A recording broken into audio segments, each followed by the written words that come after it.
రెండు శాఖల మధ్య సమన్వయ లోపంతో ఎన్ఎస్పీ స్థలంలోని కార్యాలయ భవనం మాదంటే మాదంటూ అధికారులు వాగ్వాదానికి దిగగా కింది స్థాయి సిబ్బంది పోట్లాట వరకు వెళ్లిన ఘటన నల్గొండ జిల్లా మిర్యాలగూడలో చోటు చేసుకుంది. 2025 అక్టోబర్లో ఎన్ఎస్పీ క్యాంపులోని ఖాళీ భవనాన్ని ప్రభుత్వం నీటిపారుదల శాఖకి కేటాయించగా ఇటీవల అదే భవనాన్ని రిజిస్ట్రేషన్ల శాఖకు అప్పగిస్తూ కలెక్టర్ ఉత్తర్వులు వెలువరించారు.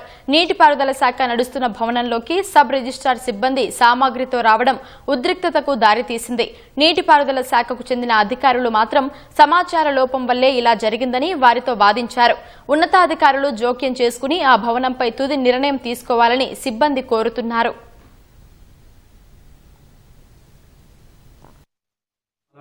ఆఫీసు అప్పటి నుంచి దానికంటే ముందు ఇదంతా మొత్తం పాడుపడ్డ బిల్డింగ్ లెక్క మొత్తం ఉంటే దానిని మా లస్కర్లు వర్క్ ఇన్స్పెక్టర్ల చేతనే క్లీన్ చేసుకుంటూ దీంట్లో రన్ చేసుకుంటా ఉన్నాం. ఆఫీసు ఉన్న పడంగా వచ్చి ఇప్పుడు సబ్ రిజిస్ట్రేషన్ ఆఫీస్ వాళ్ళు మాకు కలెక్టర్ అలాట్ చేశారు, మీరు ఉన్నదాన్ని ఖాళీ చేసేయండి. ఇమీడియట్లీ వాళ్ళు రెవెన్యూ వాళ్ళు, సబ్ రిజిస్ట్రేషన్ ఆఫీస్ వాళ్ళు ప్లస్ ఒక 30-40 మంది ప్రైవేట్ వ్యక్తులను తీసుకొచ్చి ఇమీడియట్లీ ఖాళీ చేయండి అని దౌర్జన్యంగా ఇప్పుడు మా పై అధికారుల చేత ఏమన్నా ఇన్స్ట్రక్షన్స్ వస్తే మేము ఖాళీ చేస్తాం బాబు, ఒక హాఫ్ డే టైం ఇవ్వండి, ఒక 1 hour 2 hours టైం ఇవ్వండి కూడా ఇవ్వట్లేదు.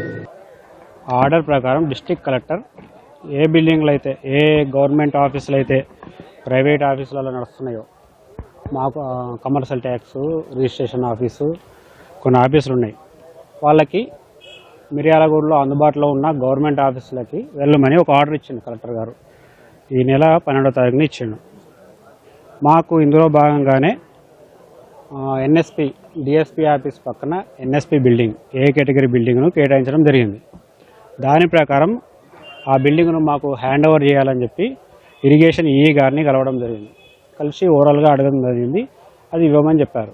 తర్వాత రిటర్న్గా రాతపూర్వకంగా లెటర్ ద్వారా కలెక్టర్ ఆర్డర్ పెడుతూ మేము పంపించడం జరిగింది.